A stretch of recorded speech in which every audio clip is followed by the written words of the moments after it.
পেরুর বিপক্ষে শেষ ম্যাচে দলে ছিলেন না মেসি। এরপরে সতীর্থরা ছিনিয়ে এনেছিল জয়। গত ম্যাচে খেলার সময় 24 মিনিটে ডান পায়ের অ্যাডাক্টর পেশিতে চোট পেয়েছিলেন। এরপর সেই ম্যাচটা শেষ করলেও পরবর্তীতে পেরুর বিপক্ষে ম্যাচে দেখা যায়নি তাকে। আবার একই দিনে ছিলেন না কোচ লিওনেল স্কালোনি।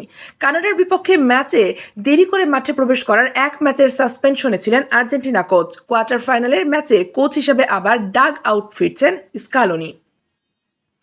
তার চেয়ে বড় স্বস্তির খবর, চোট কাটিয়ে লিওনেল মেসিও ফিরে আসছেন শুরুর একাদশে। সবশেষ ট্রেনিং সেশনে ছিলেন দলের সঙ্গে।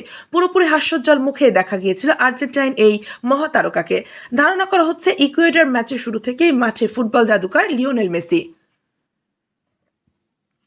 আর্জেন্টিনার ফুটবলের বিশ্বস্ত সূত্র টিওয়াইসি স্পোর্টস নিজেদের সবশেষ প্রতিবেদনে মেসির খেলার সম্ভাবনায় জোর দিয়ে প্রকাশ করেছে। যদিও কোচ লিওনেল স্কালোনি চূড়ান্ত সিদ্ধান্ত নেওয়ার আগে মেসির সঙ্গে আলাপ করে নেওয়ার পক্ষে।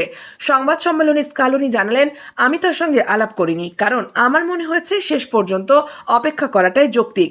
নিশ্চিতভাবে আজ আমি কথা বলবো, কারণ ম্যাচের বাকি থাকবে একদিন, আর আমার কাছে এটাই মনে হয় সময় নিবে, যা যতটা সম্ভব অনুশীলন করবে।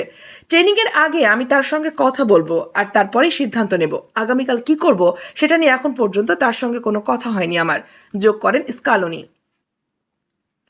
2 নম্বর 9 হুলিয়ান আলভারেজ এবং লাউতারো মার্টিনেজকে একসঙ্গে খেলানো হবে কিনা এমন প্রশ্ন শুনতে হয়েছে কোচ স্কালোনিকে।